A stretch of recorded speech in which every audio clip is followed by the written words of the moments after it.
Yo, it is that time that we've all been waiting for. We are waiting for the interview with the one and only badass legend himself, Branden Blacker of fucking Suburban Paranoia. And I'm just and at the moment we're just waiting for him to figure out the camera. All right, so I'm Hex, and this has been, we are on all platforms. We are on Instagram, Facebook, Twitch, YouTube. Likely right now, I am literally on your board on Facebook. Go ahead and click that, and go ahead and just post in it. There is going to be a chat overlay that's like that, so be sure to post in questions, comments, talk shit. I don't care. So so that is the story for right now. This podcast is going to be sponsored by Graffiti Dogs. It's also by the Peer Recovery Art Project and Trevino's Barbershop. So at the moment, we are just waiting for our guest, who's still figuring out this camera. So I wanted to say that this is actually a big opportunity for me as in this regard, because Branden has been actually helping me a lot with this, helping a lot with Restream and with the streaming setup. And I figure that it's just, a big thing. I already did Dave Ussery, and now I'm doing Branden Blacker. I guess you could say, I'm hitting the podcast with the podcasters with a podcast. So yeah. As you can tell, again, we are on all forums. We are on Instagram, Facebook, Twitch, YouTube. And I will be asking questions of Mr. Branden Blacker of Suburban Paranoia about different questions. And here he is. Everyone, let me introduce you, the one and only Branden Blacker. How you doing? I think you're muted, my friend.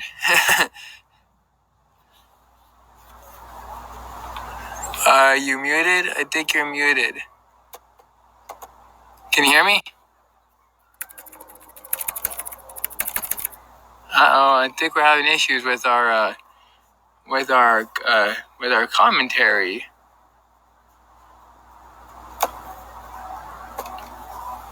Can you hear me? Can you hear me?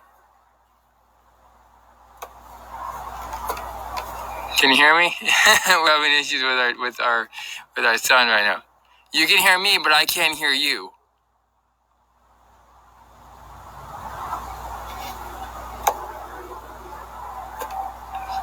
Can you hear me?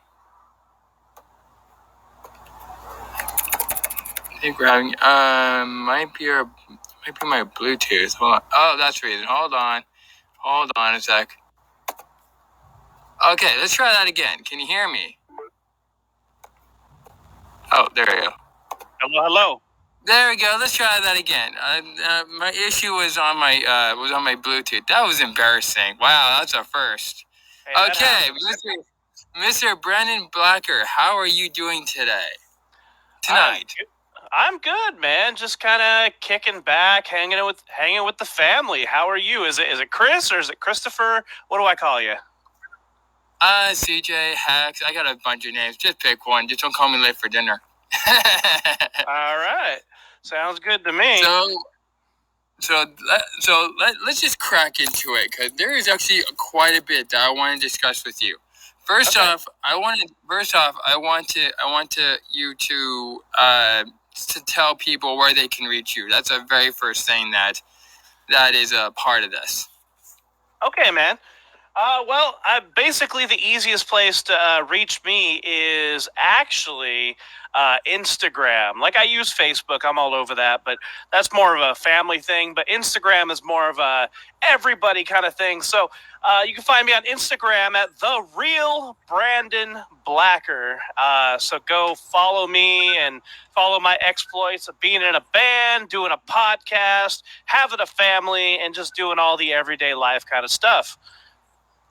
And then also, I'm in a band, as we're going to talk about. So you can find my band, Suburban Paranoia, on all social media platforms worldwide. So you'll have no problem finding us there. And also, I'm in another band where I'm actually working on a brand new album for it.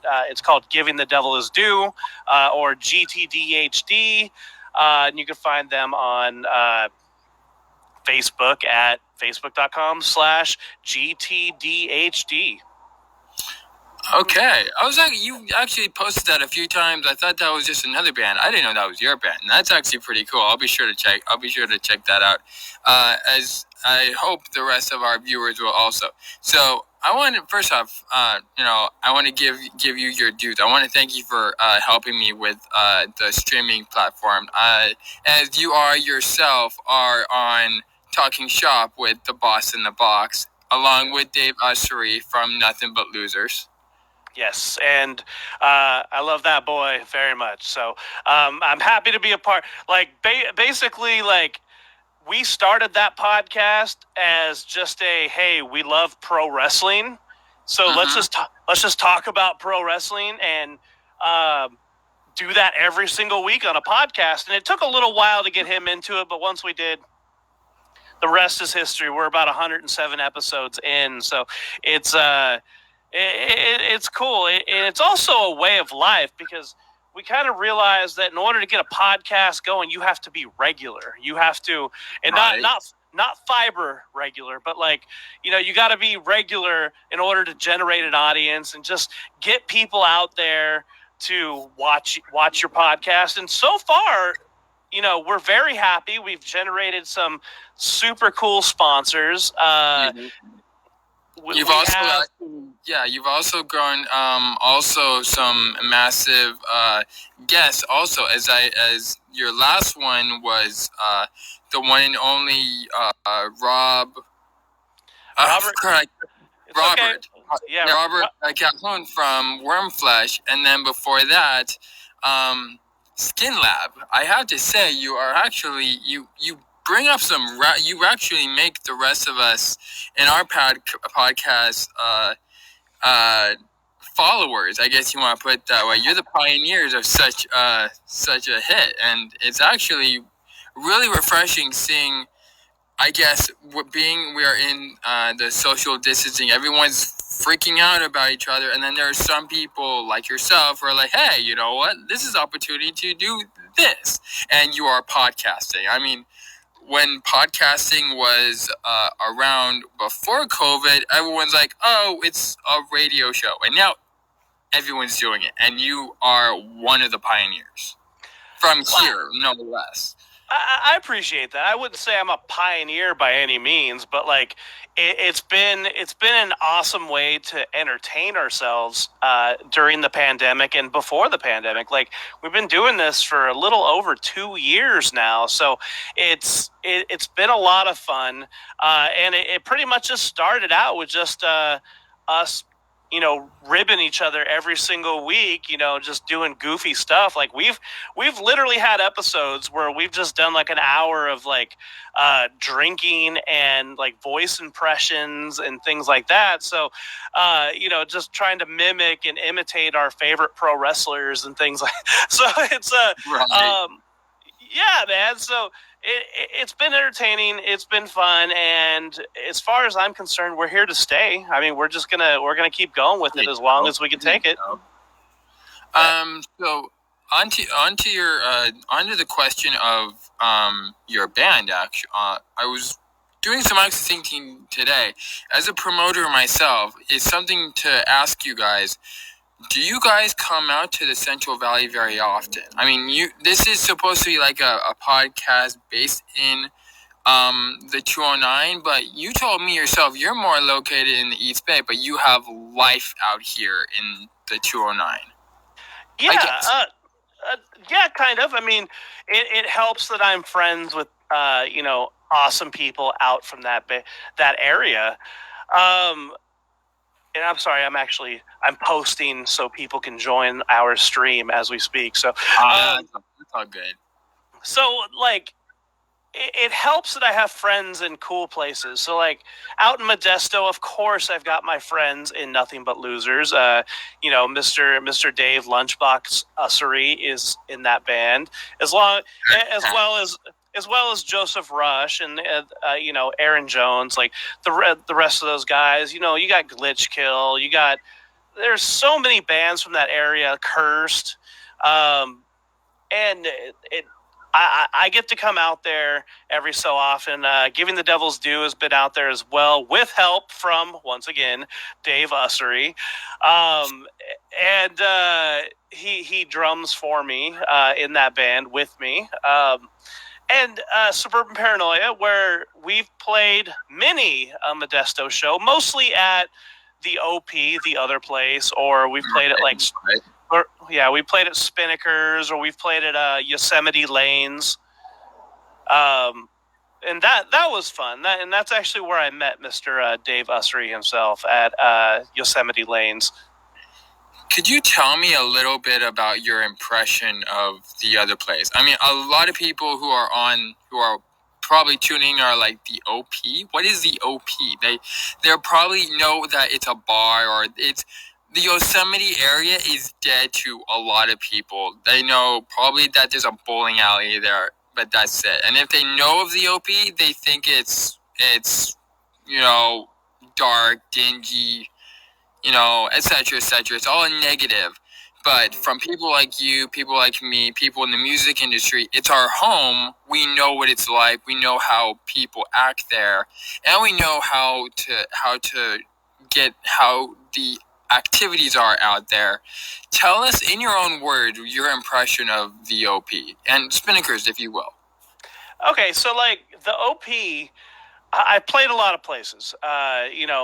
Playing different places out of state, going on tour, those kind of things. Like the OP is exactly what you want out of a dive bar, and I use the term dive bar lovingly because the difference between like a real nice bar and a dive bar is basically what kind of people you have in it, and the people in dive bars are my kind of people. So people who want to hang around and drink beer and party and mosh and literally bleed on the dance floor, no pun intended. That's what you were doing there. Yeah, no pun intended there.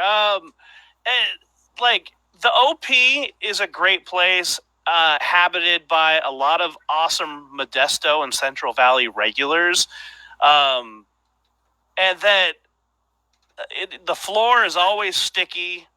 The beer is always cheap, and this goes for Spinnakers too. Like Spinnakers is pretty cool. I played there 3 or 4 times, but the OP is where the real vibe is. Oh yeah. I will say that personally, being the kind that actually promoted at both places, I honestly have to say I have more of a positive view of promoting towards Spinnakers, mainly because that was where my 2020 show happened, and that was a lot more popular than what I did at the OP, which got nobody.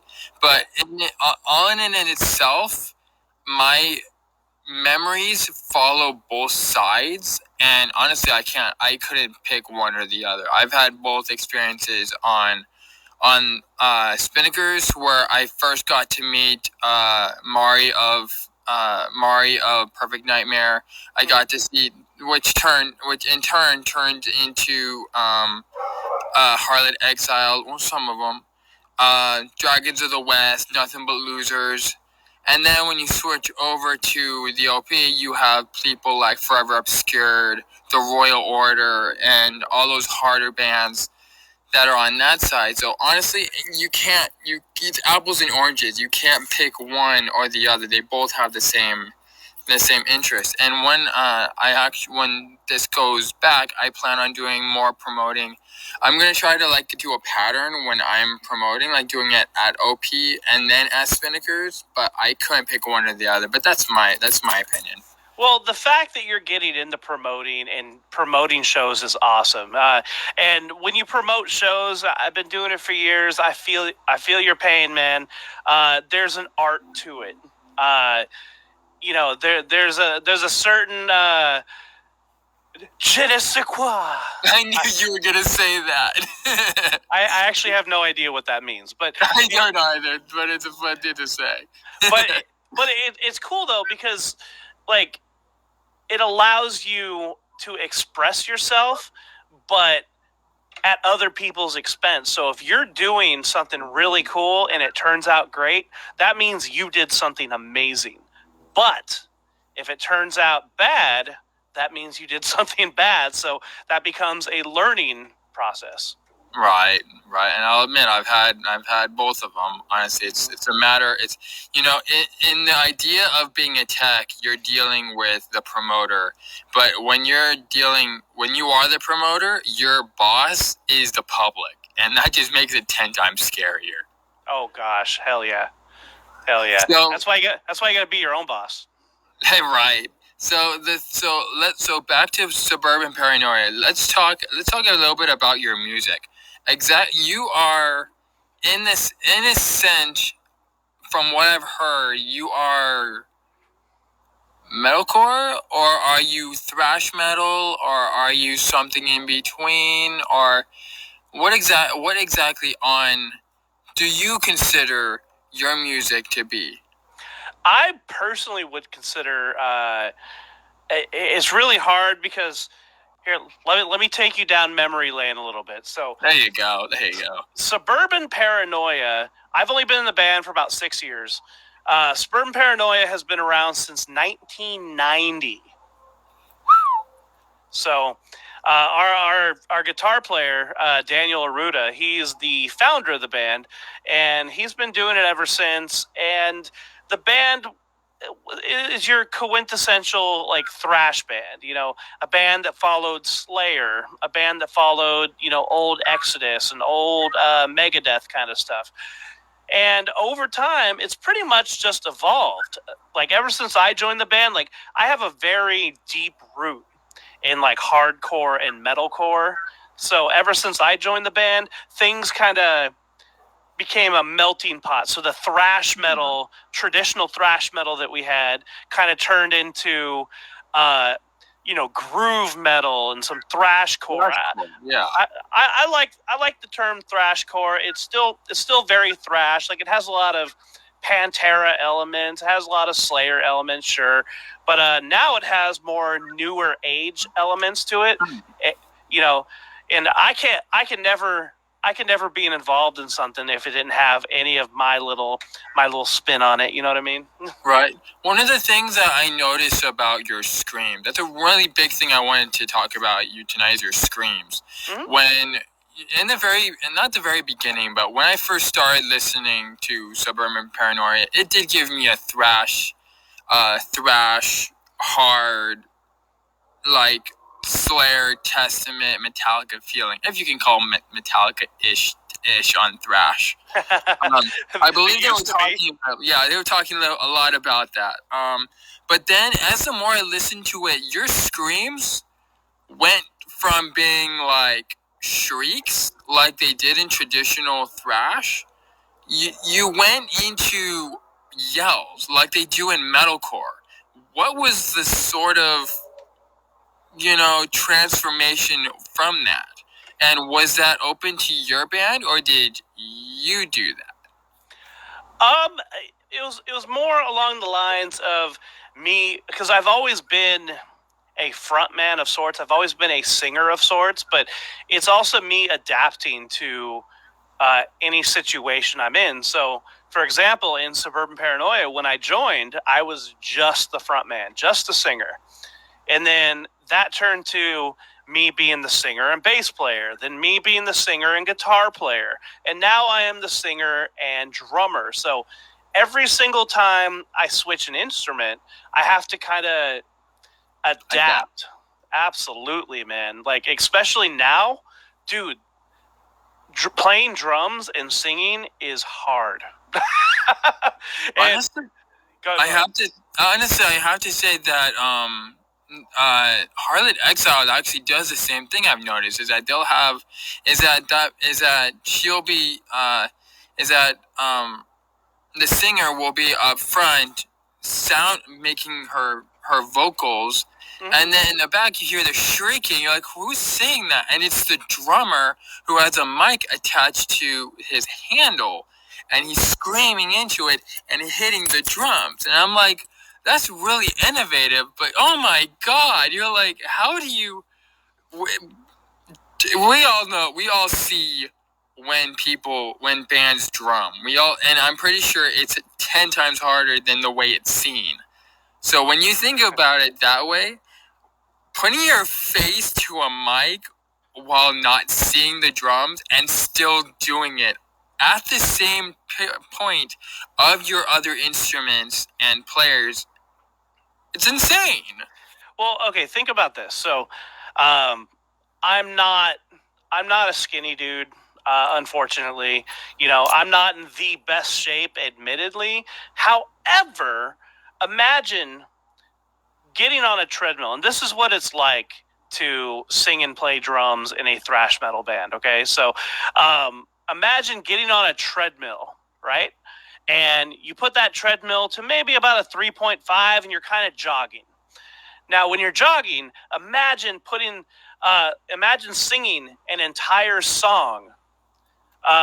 Imagine singing an entire song while you're jogging, and then put it to 5.0 and start running.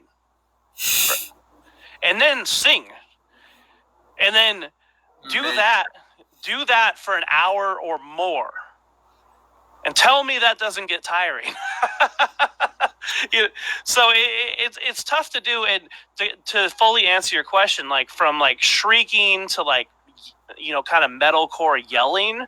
I did that. I started doing that more when I played the drums because, I mean, I can keep a melody when I'm playing drums, but like it's just so easier, at least in a live setting, to do yells. I imagine that, and actually, it sounds like major multitasking. That's what it sounds to me. Like I can't even chew gum and pat my head at the same time. You're doing that on a 20 scale. Can I... Yeah. Right. Wait, hold on.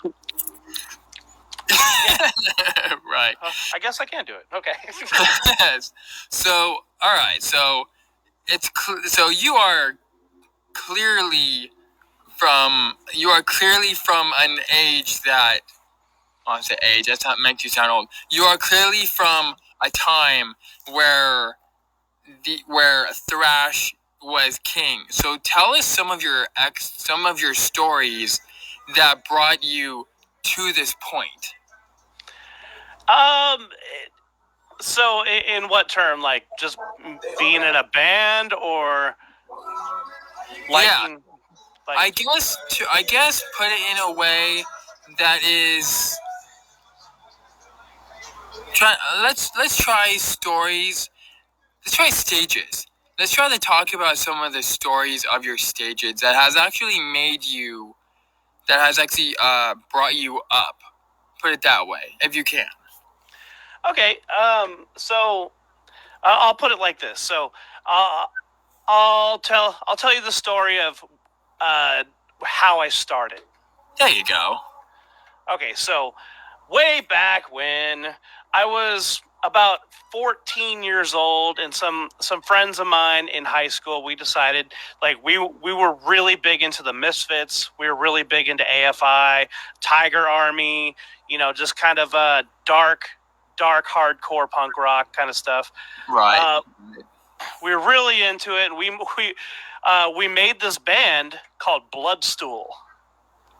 And it was one of those situations where we're literally sitting around the room. We're like, hey, man, we should make a band. All right, what do you want to do?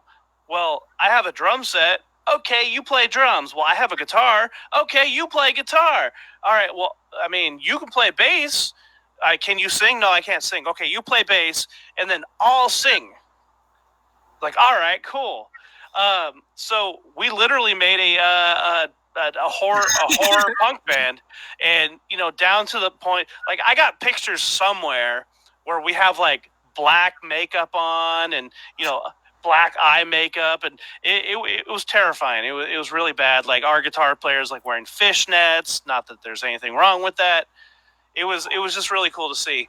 But it kind of started from there. Like our very first show was in a backyard playing with RU36. I don't know if you've ever heard of that band. That sounds familiar. I'm pretty sure it was said to me before, but I know the general position of it. And like, it's hard. It's like hard death metal, isn't it? Isn't it sort of like that? It's kind of like rock, punk rock kind of stuff. It's okay. They are very infamous around our area over here. So, but they got pretty big for a little while. But our first show was playing in a backyard with them, and it just kind of went from there. Like I realized I had, we're gonna get a little deep here for a second. I had a very tough childhood, right? And my outlet. I found an outlet in music, and I'm going to sound a little corny because most like longtime musicians kind of say the same thing. Like, it's my outlet. It's a pastime for a lot of my guests to actually go like this. I mean, that's please good. do. So I had a really tough childhood. So this was like doing music was a huge outlet for me. Singing on stage, writing lyrics. My relatives have a long history of doing like drugs and alcohol and substance abuses and going to jail. This was my version of not doing any of that. There you go. Yeah, man. And it progressed from there. I went from Bloodstool to another band called Burning Liberty, and then The Burning. And then from there, I went on to a band called Clinch Fist, to a band called Ruckspin, and then back to Clinch Fist, and Sever the Truth. I've been in so many bands, all the way up until Giving the Devil His Due, and then Suburban Paranoia.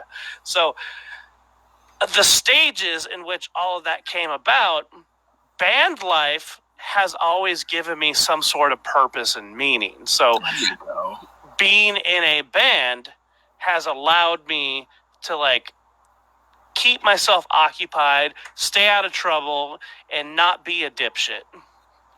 There you go. That actually does that answer your question?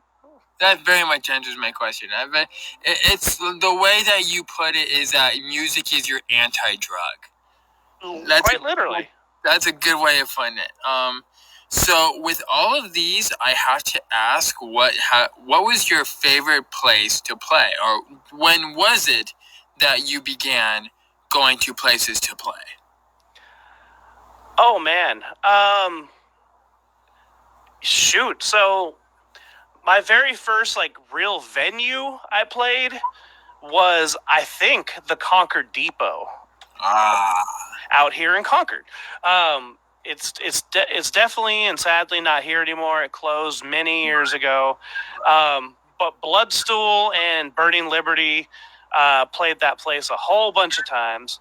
But that was one of the first places, and it was 21 and up, so it was really cool that they let like us, like high school kids, go in there and play, and they didn't give a fuck. But my favorite place that I've ever played is kind of a tie. And I played some really cool places. And I was blessed to be able to play some of these cool places. Like out here in the Bay Area, I'm really happy I got to play a place called iMusicCast. that was in Berkeley.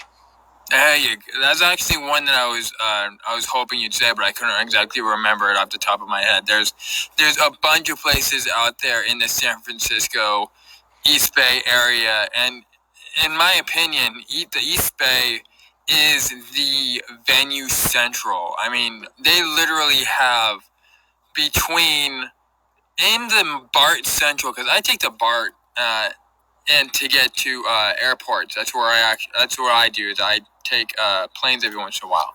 Yeah. But I actually take the BART to get to and from to go from to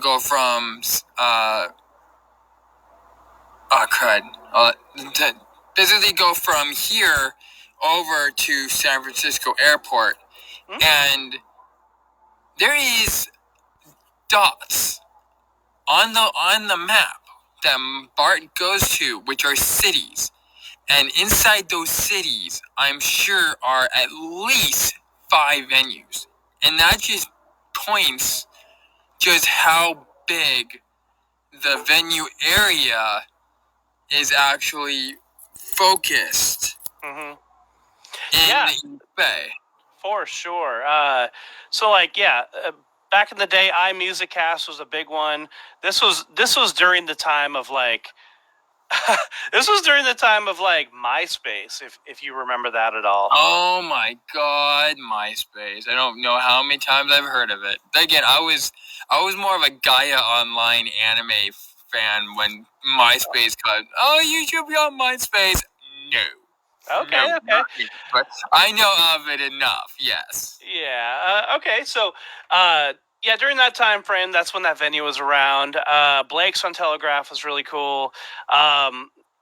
Rooster's Roadhouse, that was all right. Like, God, I played so many places, but my favorite place I've ever played was one that's been on my bucket list forever, and I finally got to play it like 3 years ago, I think, and I'm so happy I did because it closed down, and I'm really sad about that. Was Slim's in San Francisco. There you go. That's a big one, I've heard. It is. It was a really, really fantastic venue, and it actually hosted a lot of memories for me. I only got to play it once, but I have been there so many times. I was there throughout most of my young adulthood, so to hear that it shut down still breaks my heart. Ouch! I understand that. I understand that for sure. I can't exactly say that.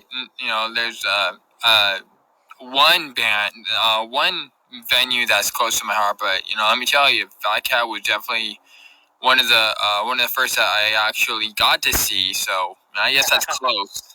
So when we closed Fat Cat, that's probably the best I've had to feeling crushed when a venue closed. Yeah. Right? And I got to play there once actually, and my God, so that my one and only experience performing at the Fat Cat was actually a bad experience.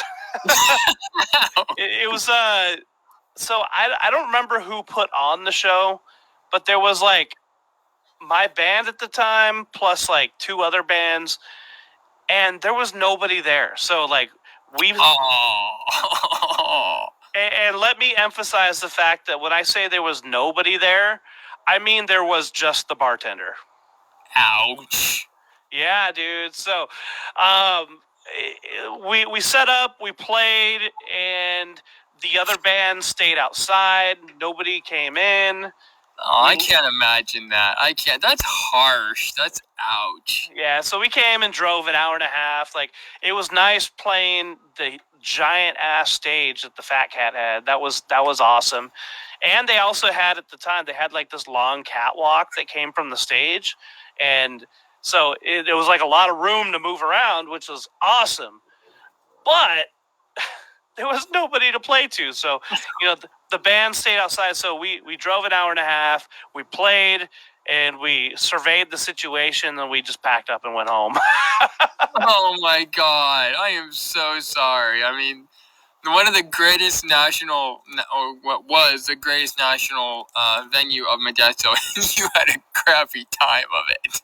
Yeah, but I've been to a few cool shows there, so that was fun. I got to go to the very last metal show that they had at Fat Cat.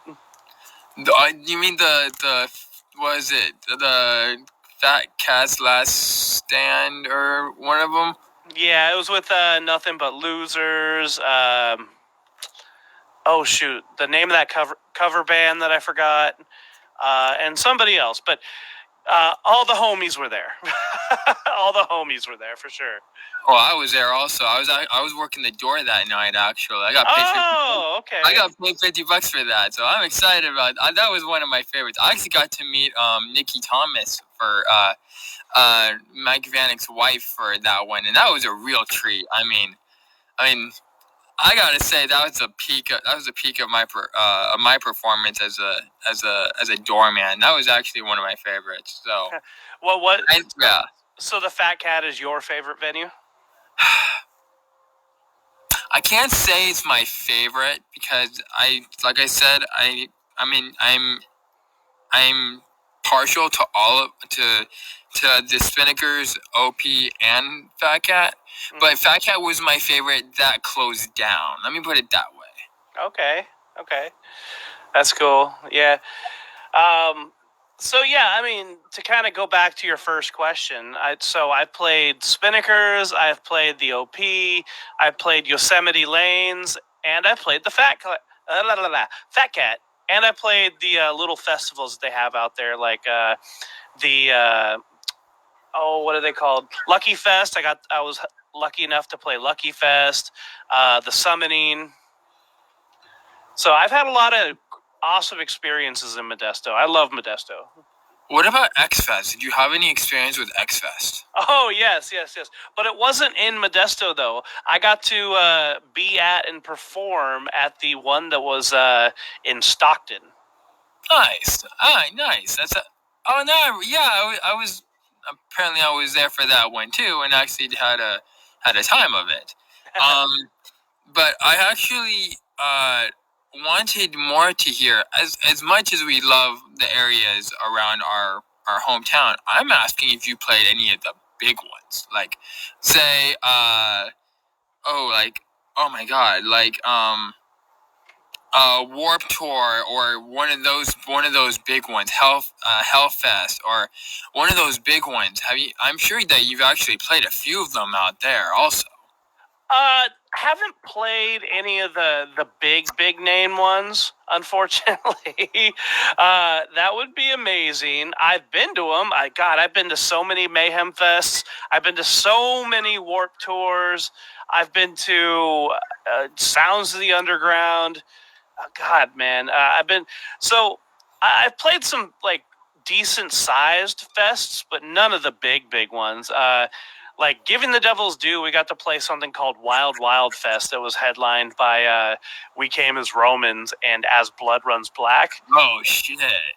And that was a cool experience, but a shitty festival. So just a quick question, just because you brought it up. What were those guys like? Just out of curiosity, those are big names right now. So to have you throw them out there, now you have to talk about it. I'm curious about that. I didn't really get to mingle with the other bands, but like seeing them live were great. I got to say hi and just kind of shake the drummer from We Came as Romans. I got to shake his hand, say hi to him, and just kind of chat with him for about 2 or 3 minutes, and that was cool. But like, they sounded great when they played. As Blood Runs Black, man, that is a band that still needs to be around, and if they are still around, no. I don't know if they're still around. I don't think they are. They haven't done anything record-wise in a few years. But they fucking killed it, dude. They were great. But the reason I say that festival was shitty. So, I mean, I put on little fests myself. In like, I have Devastated Fest, which is a little fest. And right, we'll get to that one in a sec. That's the one I really want to give you props for. You want to give the full attention to, but keep talking. Thank you. I appreciate you. Dude, like, how do you have 30 stages? And I'm not kidding. 30 stages, all spaced 6 feet apart from each other, and running all the bands at the same time. How do you do that? Asking from experience, and I think I know where you're going with this, but I want to follow through just to see my suspicions. I would actually have them all 6 feet apart, and then have one box in between each one. Mm-hmm. Yeah, dude, it was just a big jumble fuck because all the bands were playing at the same time. The sound was carried onto the other stages. Oh my god! I saw that. Yeah, to the point where you couldn't hear your band play. So it was rough. I'll just say that. But otherwise, once we got done with the set, it was fine. we had a good time. How was the power supply? I remember one of the issues I had at one Lucky Festival I was working sound. Man. We had issues with our power box because the stages next door took up so much power that our summoning stage literally blew out our power because it was just they were just draining so much. They had lights, they had sound, they had dancers. They had it was one of those party stages, and us over here on the mic can't even handle a little bit of power without our system going nuts. And what's going on? They didn't give us our own power box. Oh my god. So yeah, I was a part of that. I was on stage performing with Suburban Paranoia, and the power went out at least 5 or 6 times during our set.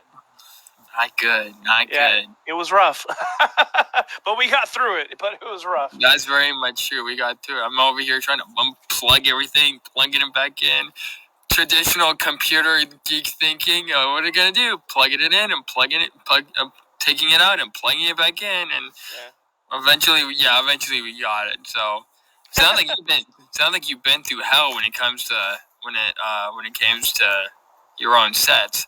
So I guess leading into now the next question, as a now, I guess you mention yourself to be a promoter. What exactly are you doing to fix some of these issues for your shows or your setups?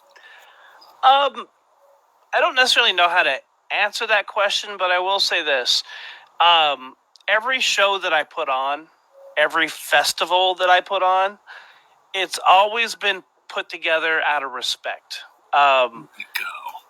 And when I say that is, I decided, I've always kind of thrown shows per se. Even when I was 14 years old, I was still contacting venues saying, hey, my band wants to play a show. Can we come through? And they're like, oh, well, you need more than one band. I was like, cool. So I would go and find other bands, ask them to come play shows, and I would set up shows. So even at 14 years old, I was kind of doing this. So, but over time, from playing shows, I realized what to do and what not to do. And what to do is show bands respect, listen to their wants and needs, and then if they're reasonable, accommodate them, and be enthusiastic with every show that you do. That way, being enthusiastic gets all the bands hyped up for the show and hopefully gets them promoting the show, so the show will be a success. And I can only count maybe on one hand how many shows I have thrown that have been non-successes. There you go. That's one of the things that I remember being told is that every single time that you throw a show on, you want it. The idea appearance is important when it comes to that. When you are promoting, every show is your baby. No matter what happens, no matter who does it, you always want to be not just positive, but you want to see it as an investment. So you want to be, like you said, you want to keep being positive. You want to keep being the go-getter. Every single time there's an issue, you crack a smile and you keep going. You keep going. You keep going. And one of the things that someone told me is that every single time something goes wrong, there is a dozen bands and very few promoters. So even if we do have problems, you pick yourself up and get on to the next one. Just keep on going, and eventually, hopefully, things pick up for you in the long run, and you laugh about it the next day. Mm-hmm. Yeah, I agree with you. So the question. So as the now promoter, let's talk about Devastated Fest. How many times have you been given the "dude, that was awesome" email or a thumbs up, like when you had that? That was intense. I fucking loved it. Like every single time one band over, I'm just on there just going, yeah, they sound like this, yeah, they sound like that, yeah, they're this, and I think people actually got tired of me posting. No, man. Actually, I think you posting really built up the enthusiasm of the show. So I don't think that at all, actually. But doing Devastated Fest this year digitally was a lot of fun to see. Number one, I feel like it gave bands an opportunity to be creative. We're currently in a pandemic right now. In most places, bands cannot play shows, so it gave bands an opportunity to be creative. Capture a video set, kind of hone their craft, and kind of represent who they are on video. So and they did just that. Some bands decided to just set up a camera and play a set. Other bands decided to do a whole production. Mic everything, mix everything. This was an opportunity to be like the last Undertaker WrestleMania style. It's like this isn't just a small video inside of your house. This is like the whole thing produced and then put onto your site. Whenever I watch it, I'm like, is it gonna be a music video? Is it just gonna be them just playing in their house? Is it gonna be in a record studio? Like, just the fact that there was an unpredictability of what exactly you're going to see at the next song was beautiful. That was a beautiful setup. Well, yeah. So, it's so you hit the nail on the head. Exactly. Gave an opportunity to be creative and just get out there and show themselves to the world and expose themselves. But, in the past, I've had 3 other Devastated Fests that were in person. Right. Each show had as little as 18 bands to 25 bands playing in one day. It was just 10, 11 hours of just straight, heavy metal and vice versa kind of mayhem all day long. And it was amazing. And that is when I got the, oh my God, this was so awesome. This was so fun kind of compliments, which I enjoyed because, again, Devastated Fest was put together because I wanted to show bands what it was like to play a fest. When I was in Giving the Devil His Due, probably about 2011, 2012, I had an opportunity to play a fest down south called Zombie Fest. Nice. And I guess I'm maybe not so nice. Not so nice. Maybe I'm a little overcritical. So, there are things that bother me. Like, I like when a show runs on time. I like when the bands do what they're supposed to do and get off stage and yada yada yada. Well, the promoters of this show, it just the fest didn't go very well. And I was joking around with the rest of the band, going, "Man, I could put together a better festival than this," and I did. Like, not to be full of myself or anything, but I found it as a challenge. Yeah, dude, like, I saw what they did with the festival down there, and I was like, nah, man, I can do way better than this.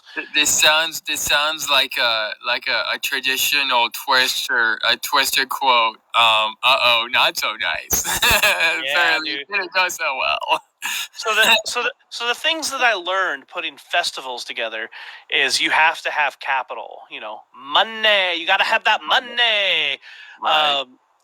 So at first, the whole thing was, okay, bands got to sell tickets. Bands have to sell those tickets in order to help make up the cost of the headliner. And then that eventually turned into, okay, I want you guys to sell the minimum amount of tickets, and then I want you guys to sell so many tickets so you could pay yourself. So, for example, for Devastated Fest 3, yeah. For Devastated Fest 3, I fronted pretty much like 80% of the bill. I had bands sell 10 $5 tickets. Not a lot of money to be made on my end, but what I did for them in that regard is hold them accountable to sell more tickets to more people and then keep the rest of the money. Sounds familiar. Yes. Yeah. So, like, for example, I kept the first 10. I kept the money from the first 10 tickets, which wasn't a lot of money. But if a band went out and sold 50 tickets, they just made themselves $500-$600. And that's what I wanted. I wanted them to not only promote the show, but pay themselves as well. And the last in-person Devastated Fest I had at the 924 Gilman Street in Berkeley. Right. Gilman was the one I was going to ask about earlier, but keep going. But yeah, it turned out to be a pretty good success. So I'm happy with it. I think everyone else that played that show was happy with it, and the bands that were on that show, I was very happy with. So I want to do it again, but man, I got a little family now. That's I got a lot of work. Yeah, rent and bills to pay, and I don't care about the work, but if I had the money and the capital to put it on, I absolutely would. Oh, the place to do it.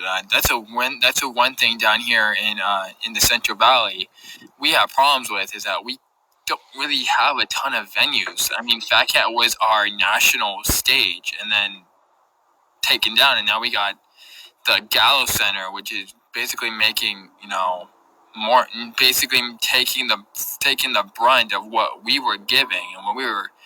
Personally, I have nothing against the Gallo Center. I just feel in a personal way, I feel that Fat Cat was ours and the Gallo Center was theirs. And it's like they took ours and now we just either play with them or we don't play at all. And it just really that bothers me, and maybe I should hold my tongue because we are live, but just that idea. So I guess I do want to go back for a second to ask you how many of these Devastated Fests have you made or had so far? I've had 3 in person and 1 online. I have to say like I said, you make a lot of us proud. Thanks, man. I appreciate you. So we've talked about a lot about music. We've talked a lot about your staging. We talked about a lot about your bands. What comes next? I think that's a big one that a lot of your friends and family that are likely watching this want to hear about. What is your next steps? Well, my next step is I think Suburban Paranoia is going to start working on a brand new music video. We have a couple on there. We have a cool self-made music video for "Where's Your God," which you can find on our YouTube. Right. And then we have what we call the quarantine video. I'm sure you've seen a few of those for Run for Your Lives, which is also on our YouTube, so you can go check those out. But we are going to make our very first actual music video pretty soon.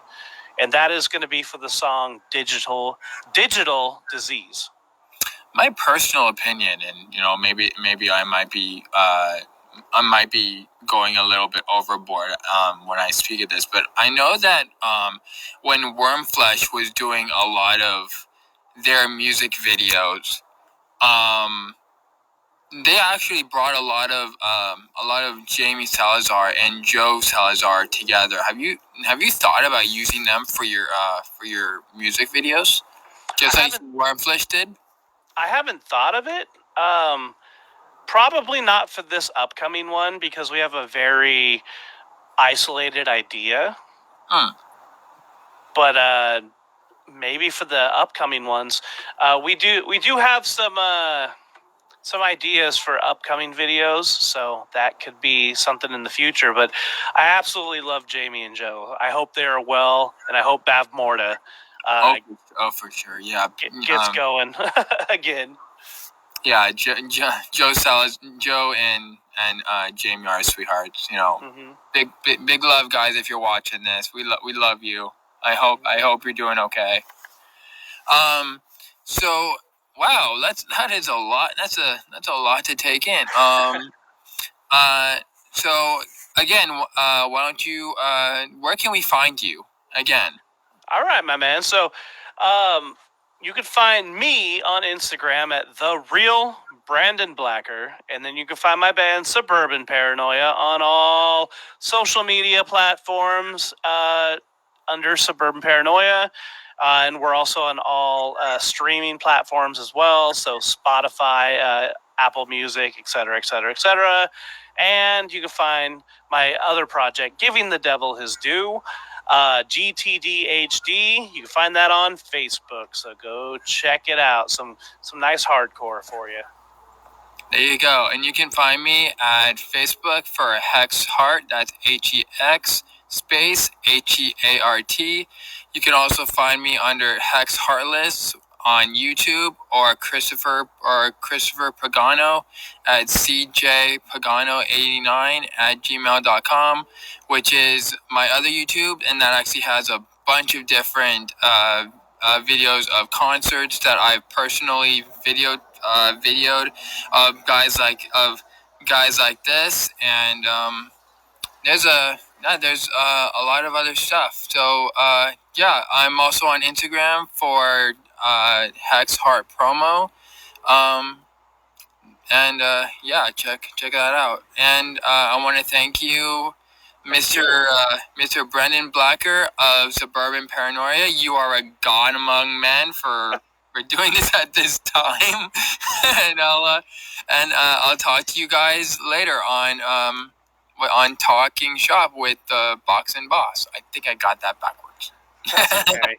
That's okay. Lunchbox deserves a first placing every once in a while. But hey, man, thank you so much for actually, interviewing me and asking me questions. You did fantastic, my friend. All right, thank you. All right, everyone. That's it for this stream. As always, we make today.